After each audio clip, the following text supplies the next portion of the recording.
Hey, this is JR, aka The Tourist, and today I'm in the Bang Rak district of Bangkok. Okay, I'm not really standing in Bang Rak, but don't give me a hard time about it. Bang Rak is there, over on the other side of the river. Anyway, stick with me, and I'm going to tell you why Bang Rak, over there, is my favorite place to stay when I'm in Bangkok. Stay tuned. Does Bangkok have a best part? I don't know. I do know the district of Bang Rak is currently my favorite part. Join me for a few minutes and I'll give you a glimpse of why. We'll enjoy a good cup of coffee with an even better view, and then we'll get a little cultural.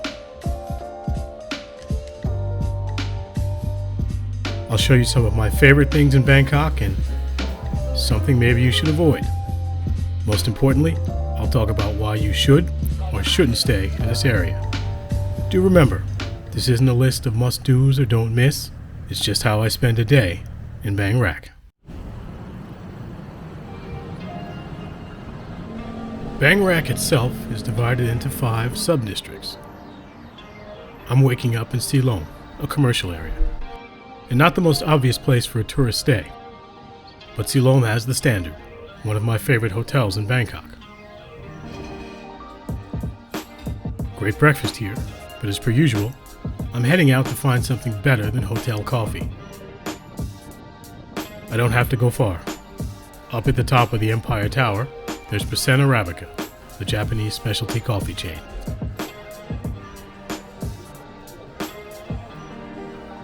Bang Rak is one of Bangkok's 50 districts. It occupies a triangular hunk of the map on the east banks of the Chao Phraya River. Most of Bangkok's attractions lie outside of Bang Rak, but not by much, as you'll see.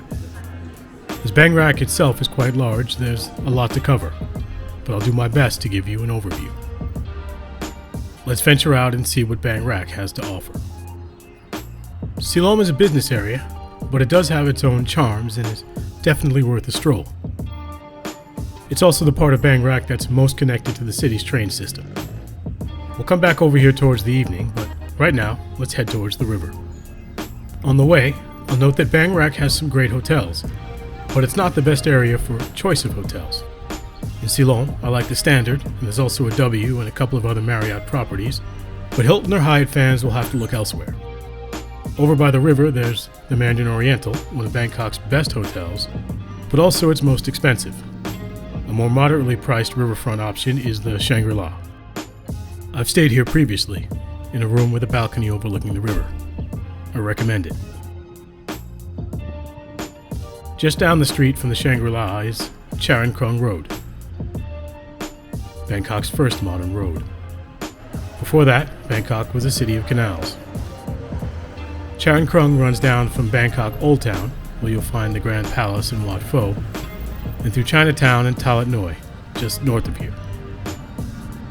Charoen Krung itself can be quite busy, but hang a left and you'll find yourself in the quiet streets of the riverside area, which also happens to be one of Bangkok's arts districts.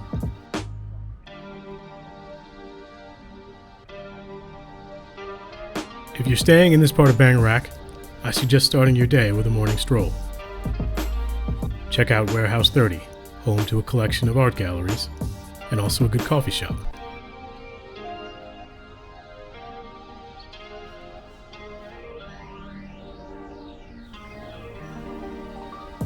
From here, you could head north to River City, Bangkok's art mall, and then continue exploring the Talat Noi area. Or, if it's a sightseeing day, you could head north on the river towards Bangkok Old Town. Also, Icon Siam, Bangkok's biggest mall, is just on the other side of the river. However, today's challenge is to see what we can find within Bang Rak. We'll continue exploring in a moment, but first, let's talk about whether Bang Rak is the right place for you. As background, I'll include some shots from the Chao Phraya River. Without further ado, I'll give you the tourists' do's and don'ts. Do stay in Bang Rak if you've outgrown the backpacking scene, or if the red light party areas are not your thing. Do stay in Bang Rak if you're interested in another side of the city's nightlife. I'll show you a couple of my favorite cocktail bars later, but Silom is also home to one of Bangkok's biggest LGBTQ+ nightlife areas. And do stay in Bang Rak, particularly the Bang Rak sub-district, if you want to enjoy the charms of Bangkok's riverside. Personally, I don't see a lot of downsides to this area. That said, don't stay in Bang Rak if you're looking for the widest range of accommodation. There are a few great hotels, but the selection is limited. Don't stay here if you're looking for the cheapest hotel. There are some hostels and smaller hotels around. The best choices here are among the big 5-star properties. Backpackers might be better off heading towards Khao San Road, and Sukhumvit has a wider selection of 4- and 5-star hotels at a range of price points. And speaking of Sukhumvit, don't stay here in Bang Rak if you're looking for that kind of nightlife. There's Patpong, which we'll see in a moment, but it doesn't really compare to what you'll find over in the Nana/Soi 11 area. Let's get back on land and check out one of the area's lesser-known cultural sites. One of my favorite Bangkok sites is the John Thompson House, but that sits over in Patamwan. I'll show you in another video. Luckily, there's something similar just on the other side of Charing Krung Road. The Bangkok Museum was once home to a well-to-do Thai family. Have a look inside and see what life was like in Bangkok before the high-rise condos. The last owner of the house turned it into a museum and left it to the city of Bangkok when she died. There are 3 buildings on the grounds. In the second, you can go upstairs and see the office of the doctor who rented this house. And there's the 3rd building with a period kitchen set up and some other exhibits.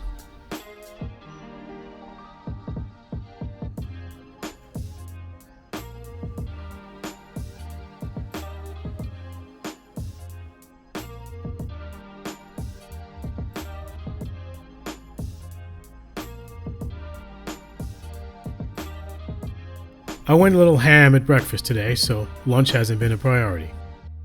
Plus, I've been running around filming all day. I did pick up a couple of bites from street stalls, and I'll say, definitely avail yourself of the street food when in Bang Rak. This area also has plenty of restaurants. If you're looking for something nice, try Satan Soi 12 for an eclectic assortment of international restaurants. If you're interested in particulars, let me know in the comments and I can dive a little deeper during my next visit to Bangkok. For now, let's get our evening started. For nightlife in Bang Rak, you'll be spoiled for choice. Though be warned, it's a certain type of choice. I'll show you. Bangkok is known for its rooftop bars. One of the most famous is right on Charing Krung Road, overlooking the Chao Phraya. Sky Bar at Labua Tower is partially famous because it featured in The Hangover, Part 2, and often ends up on a lot of must-see lists in Bangkok. Note, there are a few different venues here, and when you get off the elevator, a hostess will try to take you to one of the more expensive ones. I'm going to be careful in my wording here. I get why people come here. I came here, but this is a gin and tonic, and it's the 2nd most expensive drink I've ever had in Bangkok. Let's compare it to the most expensive, which I had here at Bamboo Bar at the Mandarin Oriental Hotel, which is also a jazz bar. I'll just say, I'll be back to one of these 2 bars, but not the other.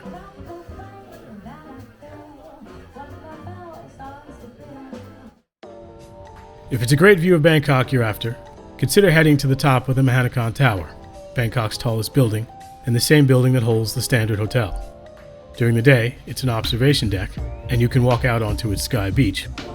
At night, the roof turns into a bar with a DJ and dance floor. There are several notable venues in the Mahanakan, and you can even do a bar crawl here, something I'll cover in a future video. Bang Rak is home to Patpong Night Market, which is worth a stroll through if you're nearby, but it has seen better days. Patpong was Bangkok's first red light district. There's still a few go-go bars here, but most of that scene is shifted over to Soi Cowboy and Nana Plaza in Lower Sukhumvit. A couple of blocks over in Silam Soi 4, you'll find one of Bangkok's biggest gay nightlife areas, and just after that is Soi Tania, catering to Japanese tourists. Me, I'm walking through Patpong on my way to what's on the other side of Silam Road. Bangkok may be best known for beer bars and party streets. Neither is my favorite. Lucky for me, the city has a great cocktail scene. You already saw Bamboo Bar, one of my Bang Rak recommendations. My other is Vesper. Grab a seat at the bar, watch the bartenders work, and enjoy the fruits of their labor.